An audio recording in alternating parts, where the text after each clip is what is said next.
It's the Recycle Guy, and I have more interesting news. In fact, late breaking. Yes, I have some late breaking news.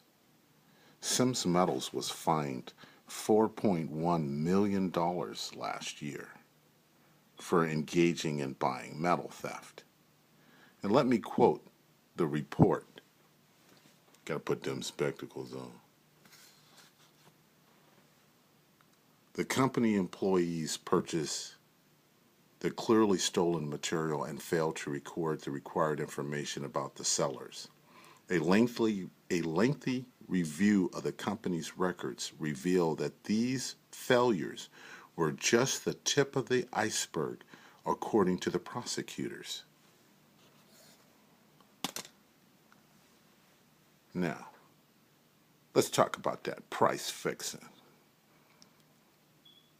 Now, they guys was in there buying stolen metals, and believe me, they were caught again buying stolen metals after this. Yeah, the guys working in their yard, their Richmond yard. I don't know if prosecutors, because they made a promise that they was going to keep their nose clean, but there was guys in their yard still poaching metal. And this just occurred back in January, February, that them guys got laid off for getting caught poaching metal. But that's not the reason why I'm interested. I'm interested about the small guy being price fixed at the scales. And they know it. And these prosecutors knew it. That Contra Costa County prosecutor, as well as the San Francisco prosecutor who looked into Sims Metals records, had to have known that they were fixing and rigging the price. If they were just stealing the metal, don't you know that they were rigging the price?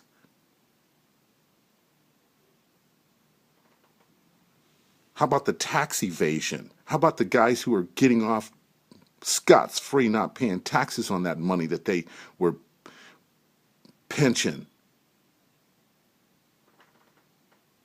I ain't heard nothing about that either. And you want to know why the small guy's upset? The small guys are upset because now that they've fixed the price and this price rigging is fully engaged, they have caused prices to drop so low on metals that there's no guy shipping it. You go to these yards, they're dead. And they're using the excuse that they're not buying metals because there's no buyers. And I don't believe that, because it goes back to that story about that breakage. Sims Metals is lying to guys, small guys, and telling us that, we don't buy copiers and printers anymore, we don't buy breakage anymore. But wait a minute, hold on. I said to myself, they must think that I'm stupid here.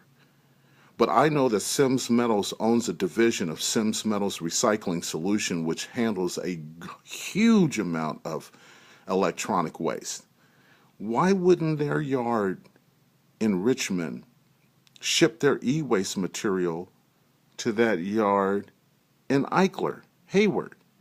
They're shipping auto scrap to the Redwood yard. Don't give me that. The reason why they're not wanting to buy breakage is because a lot of the small operators have a huge volume of breakage. They're going to try to use the issue, it starts fires, we don't want plastics in the fire. That's a lie, because the breakage material, I know that material gets sent to the Eichler yard or to your e-waste yard. So you may have the Eichler yard may not be taking it in, but one of your yards is taking that e-waste in. Because you can't tell me that you don't have big, huge commercial contracts to take e-waste. And if you have big commercial contracts to take e-waste, Sims Metals, you know that you have to process that e-waste material, copiers, printers.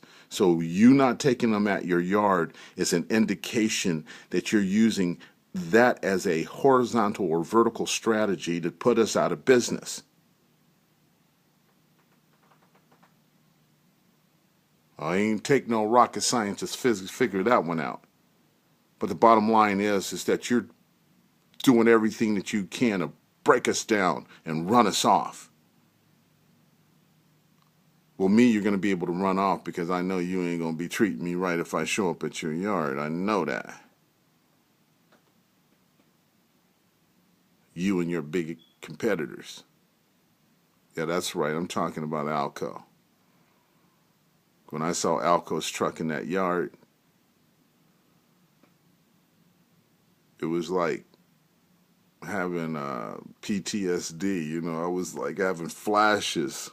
You got me flashing. I was like, damn, Alco is shipping to Sims.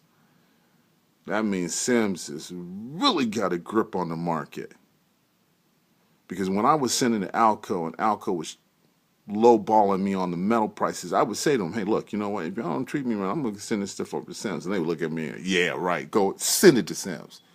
Get out of here. Go send it to Sims. They would say that to me. But then when I seen them in their yard, I was like, oh, wait a minute, hold on. They was telling me, 5, 6, 7, 8 months ago, go ahead, take it to Sims. But then I see them in Sims' yard. Come on, guys. It don't take no constitutional lawyer to figure out what's going on here. And this new San Francisco and the state 5-day rule is applied in such a way to the small business that it's killing us off. And you are not thinking about the unintentional consequences of the new rules and how it's affecting commerce. Small guys were going in there helping mom and pops out, cleaning out their garages, taking their junk. But now we can't take that stuff anymore. That stuff's got to go to the landfill. That stuff's got to go be sent through the waste stream.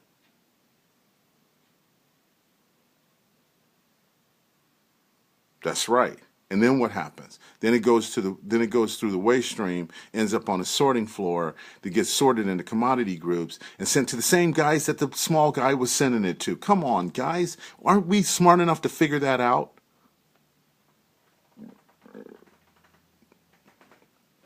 But you want to act like we were the crooks. You want us, our fingerprints, and you want us to give these guys, Sims Meadows, the guys who got caught as habitual offenders, and you want us to give our information to them and trust them in an unregulated, uncontrolled marketplace.